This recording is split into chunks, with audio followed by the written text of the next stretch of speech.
Very good afternoon. Okay. Okay. Krishna Nayak, am I audible for you? Yes, sir, audible.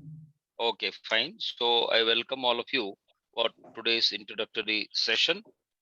Yes, Radyam Mishram. Okay, good evening. So I'm audible for all of you. For initial 5 minutes, there was some technical problem. I could not contact you. Okay, Suman Haldar, am I audible for you? Suman, am I audible? Yes, sir, you are audible. Okay. Yam Trisha, okay, welcome. So I welcome all of you for today's introductory session. So first, I would like to congratulate the Buddha IAS Academy Bangalore for having taken up this very useful venture initiative to help the students across the country to listen to the UPSC classes or for those preparing for civil service examination.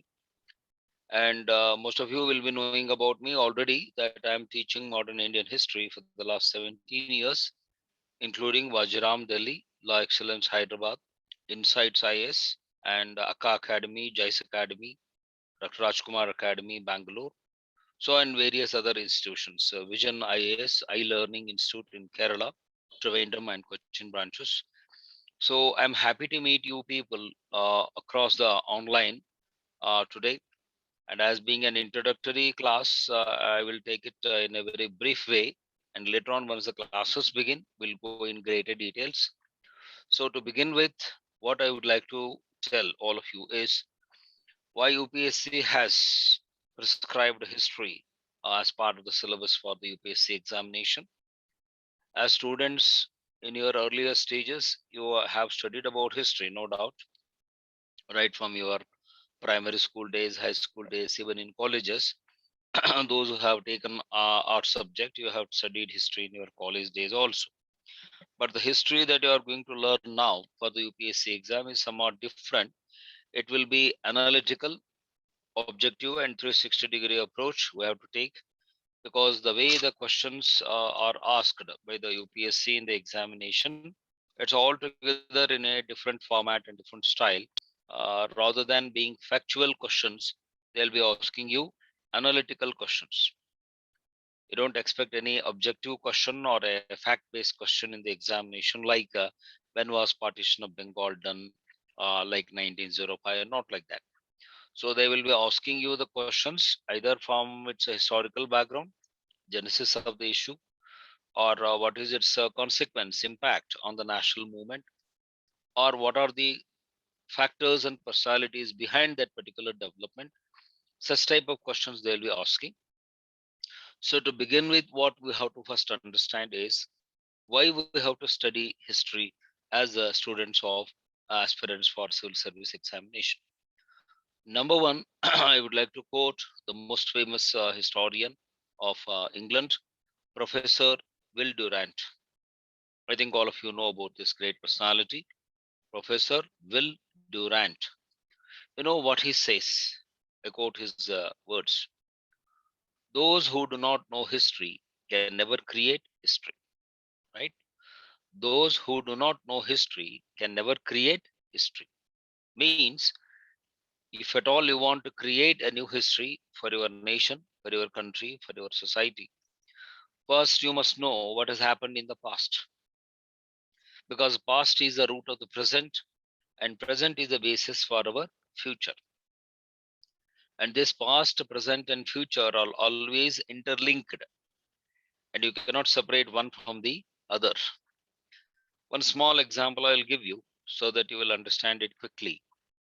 Today we are talking so much about the Kashmir problem. Okay, Kashmir issue, Kashmir violence, exodus of the Kashmiri Pandits, and increasing violence, target Hindu killing in Kashmir Valley, and all that, right? A lot of media is busy with the Kashmir issue. But what is the root of the Kashmir problem? The root of the Kashmir problem goes back much earlier. Like, you have to go back to 1905, partition of Bengal. When Bengal was partitioned by Lord Curzon, the Viceroy, it was partitioned on communal grounds. All of you know that very well. On the communal basis, the partition was done like East Bengal and West Bengal. And East Bengal was dominated by Muslims and West Bengal was dominated by Hindus.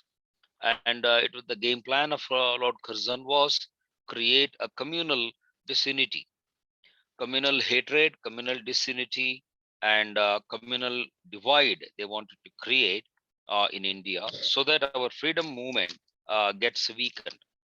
The objective is to make the freedom movement weak. So with that purpose, they started that dangerous game of divide and rule, which all of you know very well. Right from the day the Britishers entered India, they were playing with this divide and rule policy. And that's what exactly they did it till the end.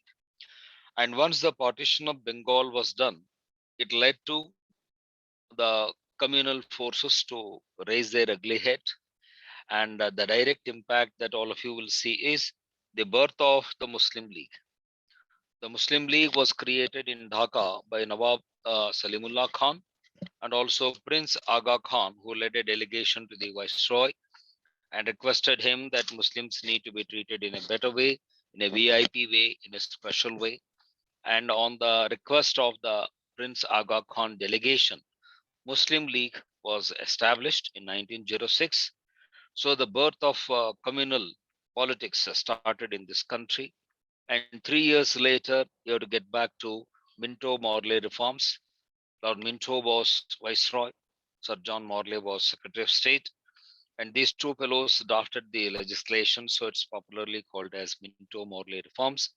And all of you know very well, the highlight of the Minto Morley reforms was communal representation to the Muslims.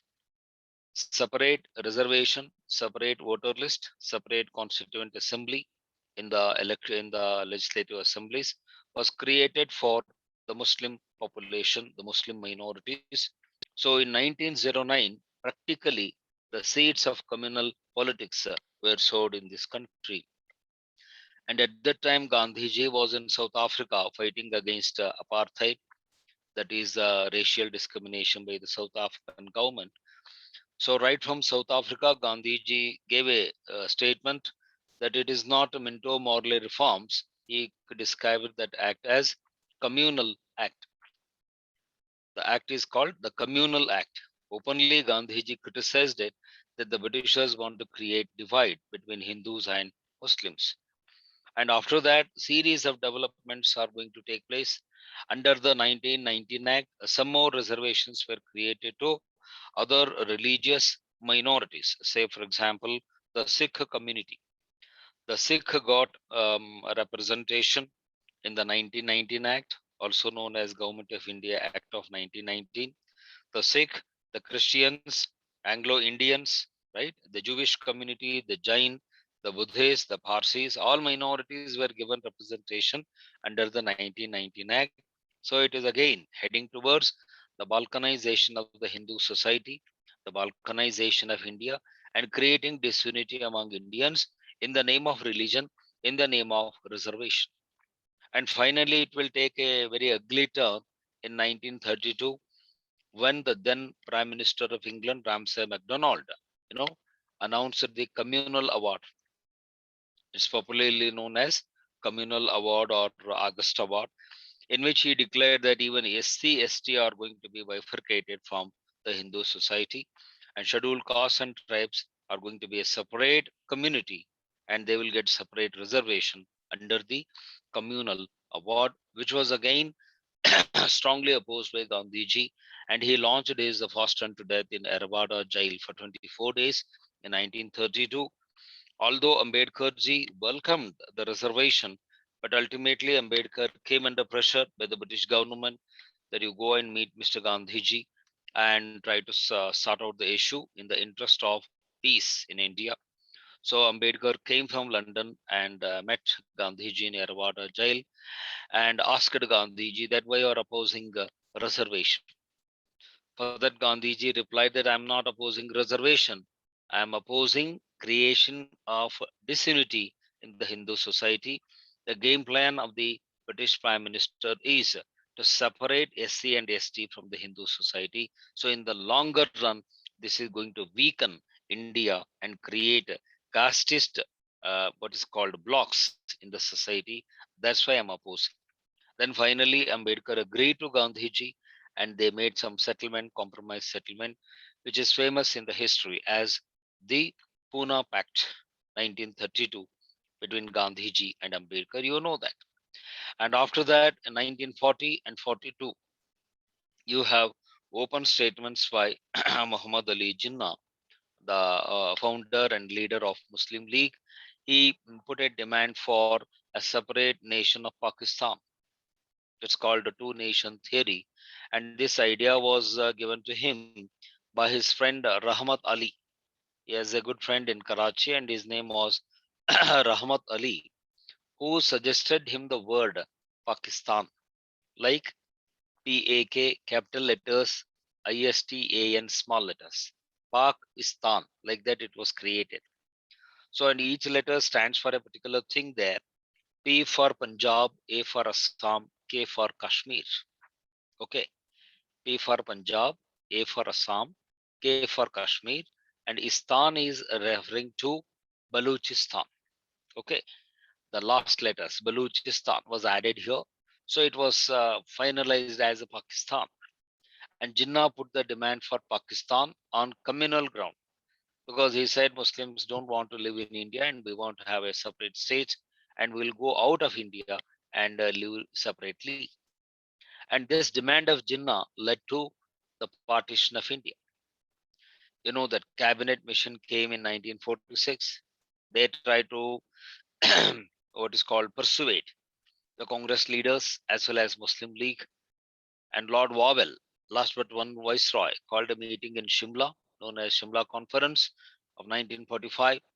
And in the Shimla Conference, Jinnah was invited, Pandit Jawaharlal Nehru was invited, Maulana Abul Kalam Azad was invited, Sardar Patil ji was invited. All top leaders of the Congress were present. And Lord Wavell said, try to resolve the issue amicably, peacefully. Let's not divide this country. Let India remain united. But Jinnah stuck to his stand that I want a separate state of Pakistan. I don't want to live with India. I won't want to live with Hindus. I want to take my Muslims separately for a nation. So that attitude of Muhammad Ali Jinnah led for the partition. And even Gandhiji intervened in the meeting and even made one interesting proposal, which I hope most of you will be not aware of that proposal in the Shimla conference. So Gandhiji said that I will make Muhammad Ali Jinnah as the first Prime Minister of India, right? And I will make Jawaharlal Nehru as the first President of India. And even Gandhiji went one step ahead and made one interesting statement, which is on record in the British official records. Gandhiji says, a Muslim prime minister and a Hindu president will make India secular, strong, and stable. Okay. A Muslim prime minister and a Hindu president will make India secular, strong, and stable. This is the quotation of Gandhiji in 1945 Shimla conference where the Wavell plan was discussed. But even here, that Muhammad Ali Jinnah did not agree. He said that I don't want nothing short of Pakistan. You know that was a famous statement by Jinnah. I don't want nothing short of Pakistan. Whatever you want to say, you give us Pakistan, and I want to become the first prime minister of the newly created country. I don't want to share power with either Nehru or with any other Hindu leader in India. And even by this time, even Nehruji was also eager to become the Prime Minister of India. And he did not accept the offer of Gandhiji that you become the president. Because all of you know very well that the president and the Indian constitution will have nominal power. And all of you know that. President is a nominal post. He is only a titular head, what we call as a paper head of the government. It doesn't have any real power. So even Jawaharlal Nehru was not ready, right? It's not like that. Shashi Kumar, not that Gandhiji is involved in the partition. Gandhiji suggested to avoid partition. Gandhiji said that Jinnah wanted power, so we will make him as prime minister, but don't divide country on Hindu-Muslim ground. That was the proposal by Gandhiji. And even Gandhiji made one interesting statement, which is on record, that if at all partition takes place, it should take place on my dead body. Right? Gandhiji says, if at all partition takes place, it should be on my dead body, not when I am alive. That to that extent, Gandhiji was opposing partition, but unfortunately, Jinnah also did not listen to Gandhiji, did not even respect Gandhiji's request not to partition. And Nehru also did not agree to the suggestion given by Gandhiji. So ultimately, the country is heading for partition. And the last viceroy who came to India in 1947, you know his name, Lord Mountbatten. So Lord Mountbatten, who came to India as the last viceroy in the month of March 1947, came with his plan known as Partition Plan. That plan is famous as Partition Plan, also known as Mountbatten Plan, popularly called as Mountbatten Plan, and under which the details of partition of the country were announced, how territory of India will be divided, and all those details were given. And finally, much against the will and wish of Mahatma, this country was divided, and the final document was cleared on June 3rd, 1947. The Mountbatten Plan was approved both by Jinnahji and Pandit Jawaharlal Nehru, both put their signature on June 3rd, 1947. And later on, it went to the British Parliament, where it was discussed and finalized. And the India Independence Act was passed on July 18, 1947, which gave us independence, right? And of course, they gave the independence 1 month later, that is on August 15th, we received the freedom. But Pakistan got freedom 1 day before. You know that. Pakistan got freedom on 14th August, and India got independence on 15th August midnight in Lal Killa, that Red Fort, Delhi. And at the time of partition, the most dangerous game was played by the Britishers. They said that the demand of Pakistan was to give entire Punjab. Okay, but the Britishers said no, entire Punjab cannot be given. We will divide Punjab into West Punjab and East Punjab. Okay, West Punjab will remain in India, and East Punjab, will go to East Punjab will remain in India. West Punjab will go to Pakistan. Even Punjab was divided, and unfortunately, what we lost in the territory of Punjab that was given to Pakistan is our age-old civilization sites. That is Indus Valley civilization. That's called Harappan culture civilization. Harappa and Mohenjo-daro, both. Harappa and Mohenjo-daro, they were left in Punjab, that is belonging to Pakistan, which is called West Punjab, and we lost that historical places. Even today, if you want to see Harappa and Mohenjo-daro, you have to go to Pakistan. They are not in India. And we lost one age-old, very famous university also, the University of Takshashila. The University of Takshila was also left with Pakistan. And today, if you want to see Takshila University, you have to go to Pakistan. It's not in the territory of India. So this was one big loss that we had after we got freedom. And regarding Assam, the Mountbatten Plan says entire Assam cannot be given to you because the majority of the population in Assam was Hindu. But only one district, he said, will give to what's called Pakistan. And the only one district given was the district of Sylhet, Sylhet. The district of Sylhet, which was dominated by the Muslim population, was given to Pakistan, and the rest of the territory of Assam remained with India. And regarding Kashmir, here the Britishers are going to play a most dangerous role. And you know that what is that most dangerous role? They said Kashmir will be given three options. Kashmir will be given three options. What is that three option? Option A, you can join Indian Union, integrate with the Indian Union. Option B, you can join Pakistan. You can join Pakistan. Option C, you can remain independent. Yeah, uh, Pradnya Meshram. Yeah, the option was given. Either you can join with India. Option A, you can join with Pakistan. Option B, or yes, exactly, stay independent.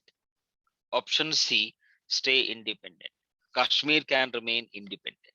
Now, this is a dangerous game played by the Britishers, and I call it as the blunder, historical blunder committed by Britishers on India through Mountbatten, that they gave open option for the Maharaja of Kashmir. That was a Hindu king, and I hope all of you know about him, Maharaja Hari Singh. Maharaja Hari Singh of Dogra dynasty, who was ruling in Jammu Kashmir at that time.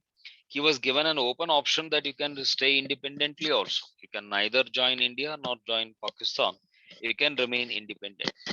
And all of you who are attending the class, you are very well can understand that if you give such an open option for a Maharaja of a princely state, obviously they will go for the third option, that is remaining independent. Because if you integrate with India, you lose your kingship, power, prestige, and all that. If you join Pakistan also, you will lose your powers.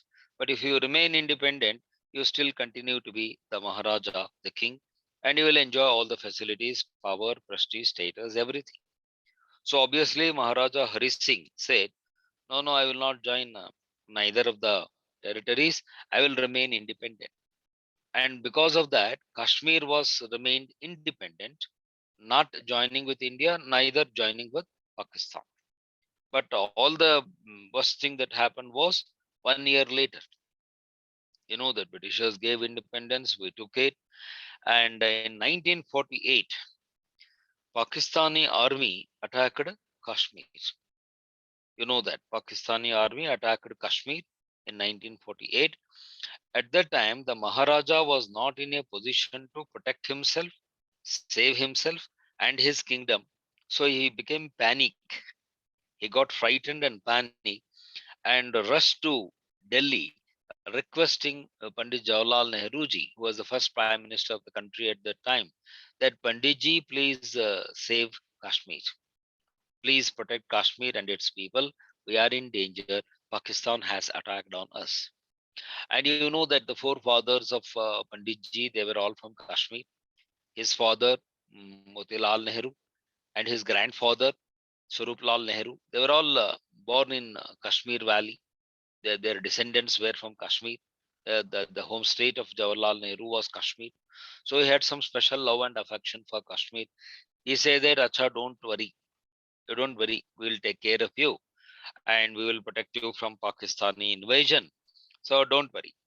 But at that time, I should remember and appreciate Sardar Vallabhbhai Patel, who was Home Minister. You know that Sardar Vallabhbhai Patel was Home Minister of India in the new government.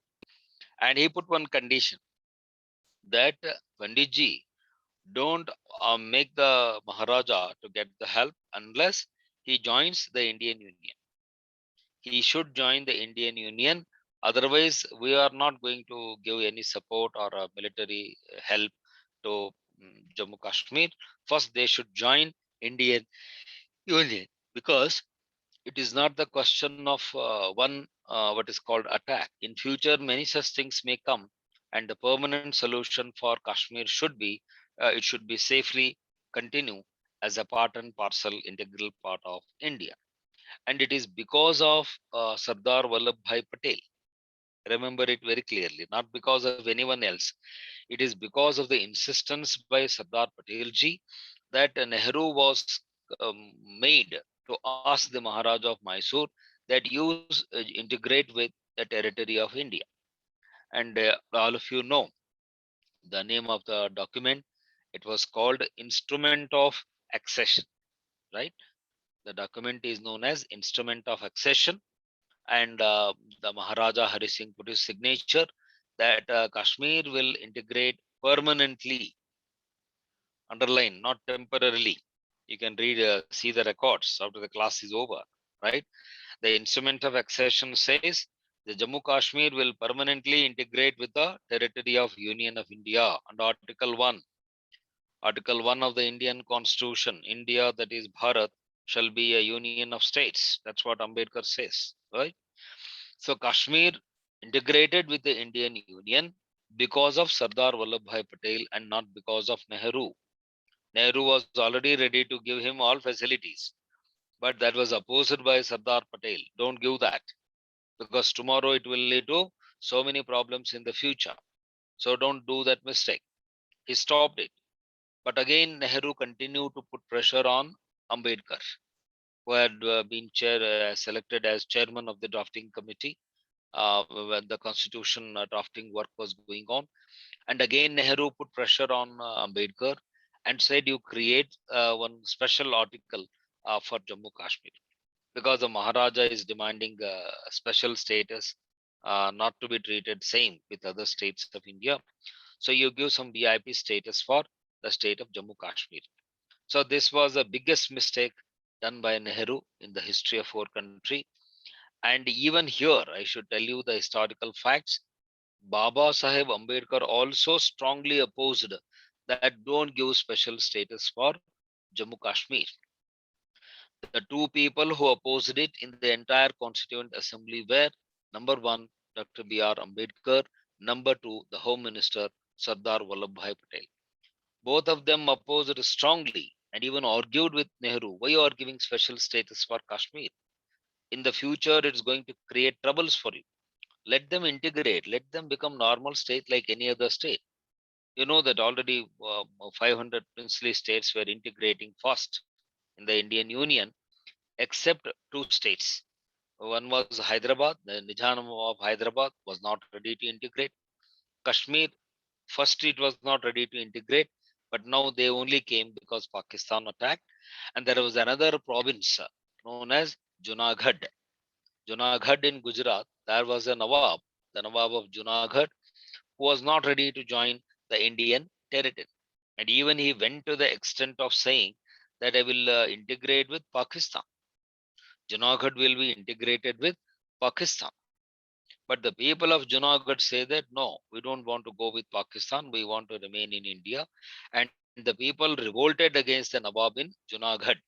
And a lot of violence took place. And Sardar Patel sent the Indian army. And finally, Junagadh was captured and taken over by the Indian army, and it was integrated into the Indian Union. Junagadh was acceded to the Indian Union.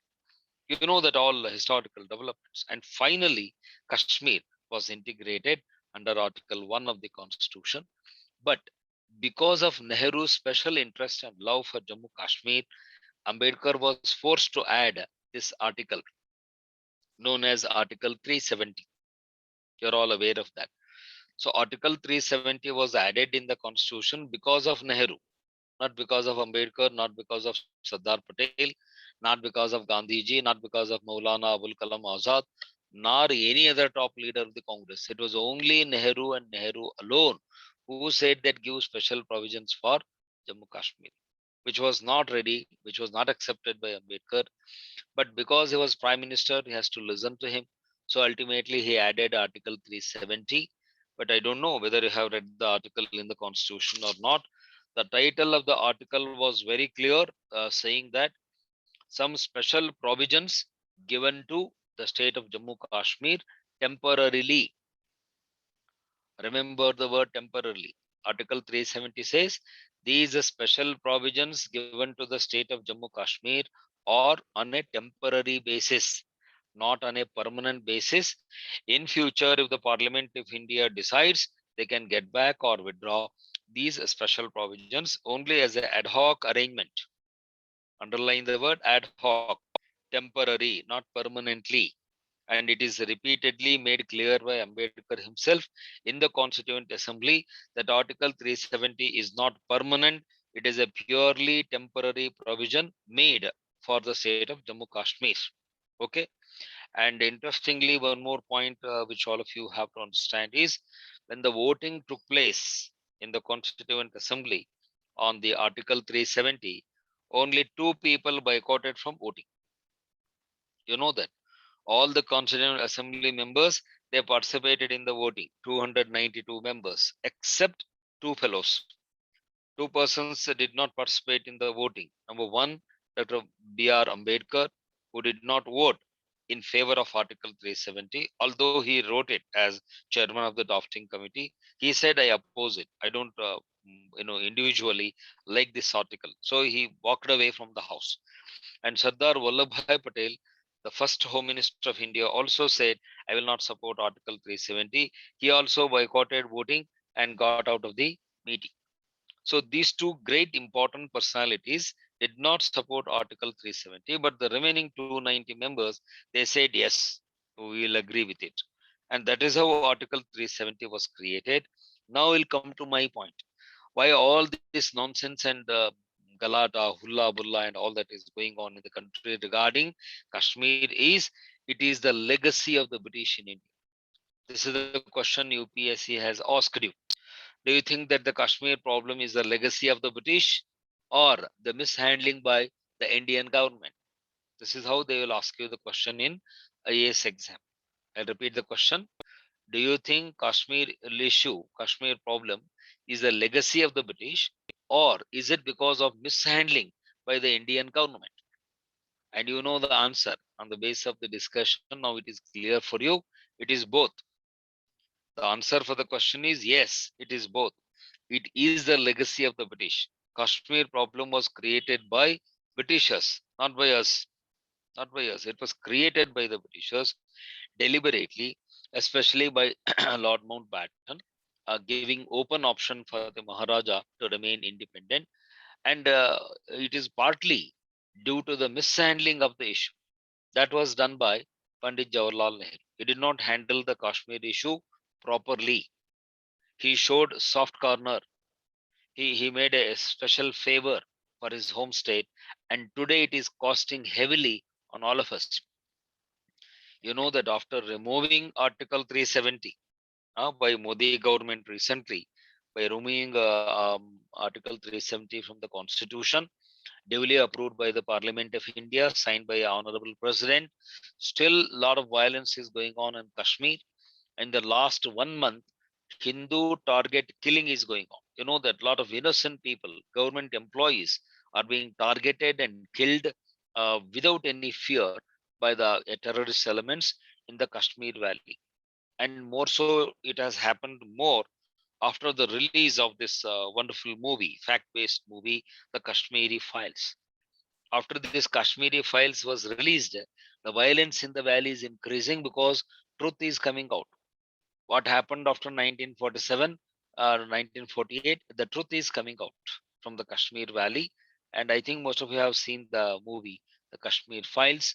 You already know what happened in the Kashmir Valley and how much of what is called carnage, massacre took place on the innocent Kashmiri Pandits. They were openly told either you quit Kashmir Valley, get away from the valley, or you convert to Islam. Only two options. You have to leave Hinduism and convert to Islam, or get lost from the Kashmir Valley. Valley belongs to us. And those who opposed, you know that what kind of violence, torture, barbarities they committed on innocent people, on women, aged people, children, all that we have seen in that movie, The Kashmir Files. I don't want to go into that further details. You already watched the movie, you know better about those things. Why all those things happen? Because the legacy goes back to the Britishers. And if Nehru had taken a decision at that time, if Nehru had taken a right decision at that time, saying that don't give special status for Jammu Kashmir, let Kashmir integrate into Indian Union like any other state.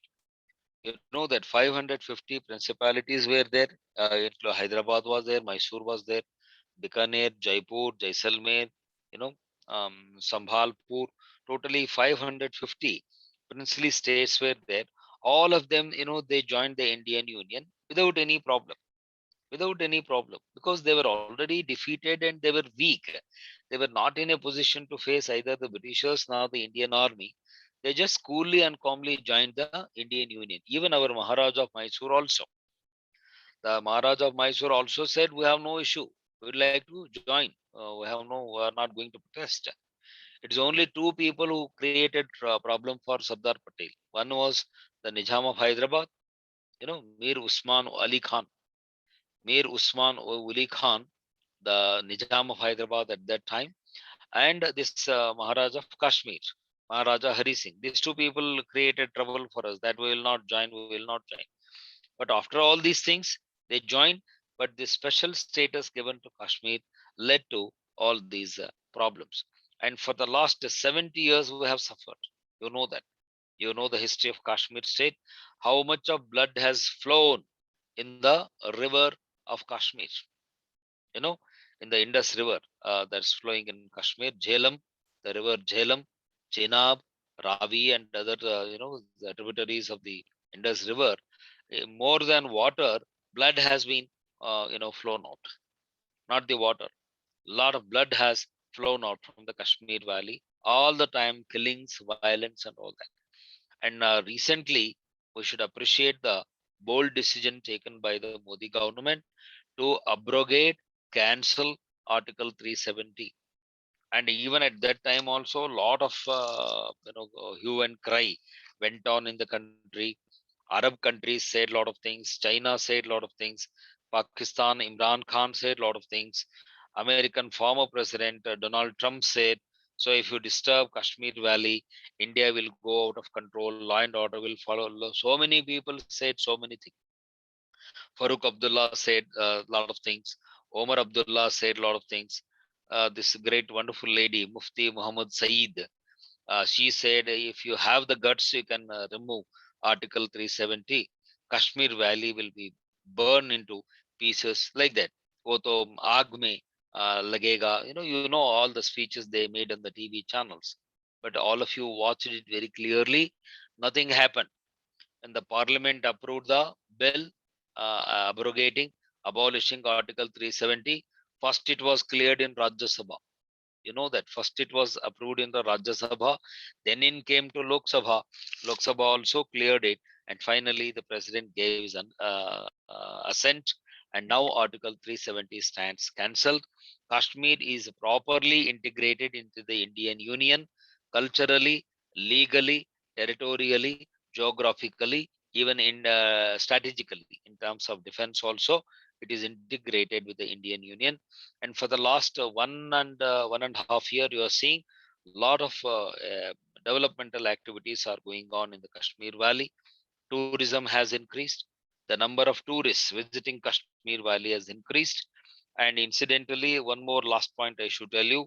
One article was there in the Indian Constitution, which I hope some of you will be remembering it.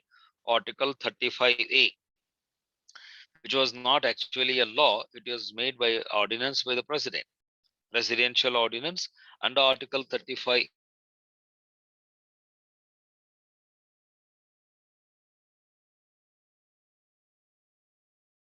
If she marries a person who have the right to inherit property, she will lose the inheritance right if she marries outside Kashmir. And there was also a provision that if any person outside the state of Jammu Kashmir purchases any property, that is fixed property in Jammu Kashmir Valley, like land, buildings, and all that, then he cannot resell it to anybody other than the Kashmiri person. You have to sell it back to the Kashmiris only, not outside Kashmir. So that restriction was there on the people outside the Kashmir under Article 35A. Remember, under Article 35A, which was introduced by a presidential audience during Nehru's time. But now you should already know it. In the current affairs, you are updated. Article 35A is also cancelled. Article 370 is abolished. Now Kashmir, Jammu Kashmir, now it has become union territory, not a state. Earlier it was a state, but now it has become two union territories. The one is Jammu and Kashmir, the other one is Ladakh, right? Okay, Shashi Kumar is asking a question. Can you explain once again 35A? Okay, I will do it shortly. Article 35 is a provision introduced by a presidential ordinance in 1956 by the then president Babu Rajendra Prasad and Nehru government, under which two things were there. Number one, if a Kashmiri girl marries a person outside the Kashmir Valley, other than a Kashmiri fellow, she will not have the right to property. The right to inherit the property, she will not get. She will have to lose all her property in the Kashmir Valley if she marries an outsider, that is outside the state of Jammu Kashmir. Okay. Second thing, if any outsider comes and resides in Jammu Kashmir, purchases the property there, especially land property, fixed property, he cannot resell it to anyone other than Kashmiri wala. Means you have to sell the property within the Kashmir only, not for outsiders. That restriction was there under Article 35A. But now that stands cancelled. Now the Modi government has abolished 35A also, Article 370 also. And now in that place, what is the major difference between union? You know that Mr. Rakesh Kumar is asking this question. If it is a state, you will have a chief minister, you will have a cabinet, you will have an independent assembly. You will be like Maharashtra, Karnataka, or Andhra Pradesh, or Telangana. But if it is a union territory, you will have less powers. You will have limited powers. It's like Delhi. Okay. It will like Delhi. You will have a CM, but CM doesn't have control over all the subjects. You will have a assembly, but it is a limited for local administration. And the role of the lieutenant governor will be more. And you know that in Delhi, lieutenant governor is more powerful than Arvind Kejriwal. And you know that already in detail about Delhi administration. So Delhi chief minister is more concerned about the administration of Delhi city rather than as a CM, because all powers have been given to lieutenant governor of Delhi. The same thing will happen now in Jammu Kashmir. But here a small technicality you have to remember. Jammu Kashmir as a union territory, it will have a CM, it will have its legislative assembly, and one lieutenant governor will be there as it is in Delhi. But in case of Ladakh, remember this point. In case of Ladakh, it is also a union territory, but without assembly. In Ladakh, you don't have a CM. You don't have a CM. You have only administrator. Ladakh will have an administrator, but no CM, no legislative assembly. But in Jammu Kashmir, you will have a legislative assembly, you will have a CM, you will have a cabinet, but this cabinet has to work strictly under the control and direction of the lieutenant governor. Unlike earlier, when Article 370 was there, the Jammu Kashmir was so powerful. I hope some of you are already aware of all these things. Jammu Kashmir had its own constitution. You know that. The constitution of Jammu Kashmir was put into action on January 26, 1956, right? Farooq Abdullah, Sheikh Abdullah. At that time, Sheikh Abdullah was the first chief minister and our head of the Jammu Kashmir state. His name is Sheikh Abdullah, Shere Kashmir, like that people used to call. So the Jammu Kashmir had their own separate constitution. The Indian constitution was not applying directly to Jammu Kashmir. And even the people of Jammu Kashmir enjoyed separate citizenship. They have their own citizenship. Citizenship of Jammu Kashmir is different. Citizenship of India is different to that extent. And you know, in Hindi, people used to say, एक राष्ट्र में दो निशान, दो झंडा, दो संविधान नहीं रहना चाहिए. You know that's what Shama Prasad Mukherjee, SP Mukherjee from Bengal, the founder of Bharatiya Jansangh, BJS, used to say, एक राष्ट्र में एक झंडा होना चाहिए, एक संविधान होना चाहिए. एक ही राष्ट्र में दो झंडा, दो निशान, दो संविधान, दो नागरिकता नहीं होना चाहिए. It will lead to problems in the future.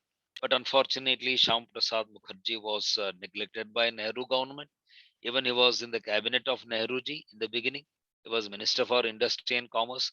Later on, he resigned from Congress, came out and started his own party called Bharatiya Jansangh.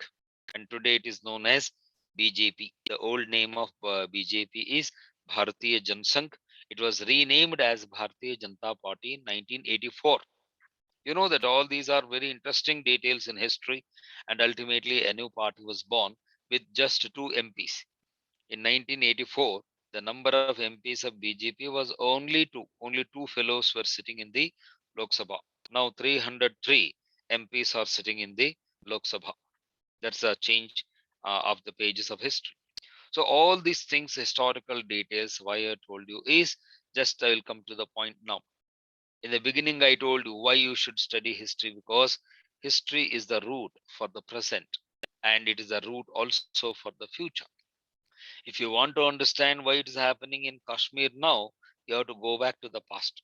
If you don't understand the past, what happened in the Kashmir Valley few years back, few decades back, you will never understand what is happening now in the Kashmir Valley. So therefore, why history becomes interesting and important for us, not because you write an exam, score some marks and become IAS or IPS, not for that. Don't study history for the sake of marks. You may get around 8 to 10 marks in the prelims and hardly 30-40 marks in the mains from modern Indian history, which I will teach you later. But don't study for marks. You study for this thing, that you must know the proper history, the background of your nation. What is the past of this country? You must know. And second important reason I should give you is future you are going to be the officers of this country. Today you are all students. After 2-3 years, you clear IAS exam and get into IAS and IPS and all powerful posts. At that time, if somebody asks you, sir, what happened in the history, in the past? How was the British colonial rule? How was our freedom movement?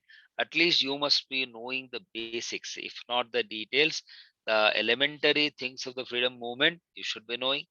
The dark face of the British colonial rule, you must be knowing, and what is the contribution of the British and what is the negative impact of the British rule. You must be able to say, convince, answer to the people who put the questions for you, because you will be sitting in a very powerful post. You will become DC, you will become SP, you will become secretary, commissioner, director, and you attend public functions. And if somebody asks you, sir, why it happened so, you can't say, no, I don't know, I'm sorry, like that. My professor used to say, what is IAS? IAS means I am sorry. It should not become like that. Okay.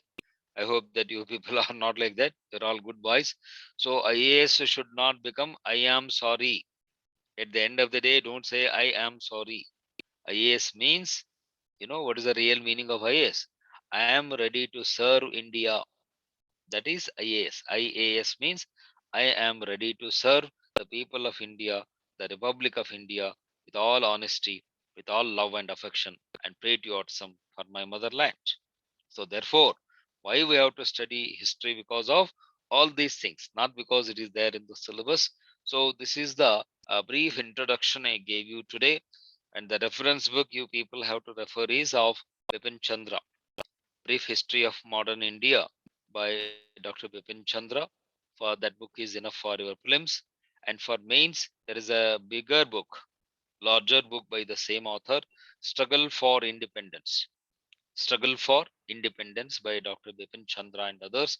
That is the standard book for main exam, and a brief book, which is also textbook for 12th standard NCRT 12th standard textbook, Brief History of Modern India, edited by Dr. Bipin Chandra. That is a standard authentic reference book which you people have to prepare, study as far as history subject is concerned. Okay. So with that, I think it is time for me to wind up, because clock is showing 8:56.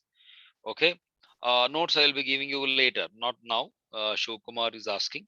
I have the notes, but after the classes are over, I will be providing to you, not now, because one problem with the students is, as soon as the notes are given, they don't attend the class at all. Anyhow, they say, sir, no notes is there, not like that. So I will give you the notes once the classes are over. Okay, not now. So first you have to attend the classes. After the classes are over, then I'll give you the question bank, PDF notes, everything will be provided to you. Okay. So with this, I think I'm running out of time, because the meeting will be concluding at 9 o'clock, Zoom meeting. So I thank Mr. C.R. Gowda, who happens to be my old student, and I'm proud of him that he has done this wonderful job. And Mr. Raghu also, he is also my another old student, and now he is a teacher also. I thank Mr. Raghu and Mr. C.R. Gowda for organizing this Zoom meeting. And later on, when your regular courses will start, we will interact daily. Your timing will be fixed. Every day I will come online and teach you 2 subjects. First, I will teach you modern Indian history. Then I will be teaching you Indian polity, Indian constitution also. So thank you so much for all of you. Hope that I have not bored you. Mr. Gowda is online. No, sir, Face no, is sir, visible not at on the all. screen. Yeah, I hope that it has not bored the students. I have done my best because it is an online class. In the classroom, it will be different. Offline is wonderful, but now because of COVID and all that, we are not able to meet directly. But I congratulate CR Gowda for organizing this online course, and I thank the Buddha IAS Academy also for this initiative. I wish the institute all the best. In the coming days, I will be coming online to teach with you. So many things are there. Modern India is there, Indian polity is there, ethics and integrity is there, essay writing is there, 5 subjects I am going to teach you, and details will be given to you, Mr. Gowda, later. So thank you. Tomorrow also I will come online exactly same time, 8 to 9. But tomorrow I will give introduction for the constitution, not on history. Tomorrow I'll give brief introduction on Indian polity. With this, we'll conclude today's session. Thank you. Good night. Take care of your studies. Special thanks for Mr. Gowda and Mr. Raghu. I think Raghu is not seen on the screen, so I'm seeing only Mr. Gowda. Okay. Thank you. Thank you, sir. Thank you. Really, Okay. we are Thank very you. humbled by your words. Thank you, sir. Yes. Okay. Thank you. Tomorrow I'll come online exactly at 8.